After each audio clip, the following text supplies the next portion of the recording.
চন্দ্ৰতে ঘৰ বনাই দিম ফুলনি হৈ পাতি দিম ফুলনি হৈ পাতি দিম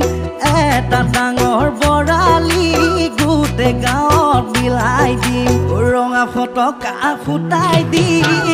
গোটেই গাঁৱত কাগজ কাগজ কৰি দিম বোলো গোটেই গাঁৱত কাগজ কাগজ কৰি দিম যিদিনাখন ভনী ঐ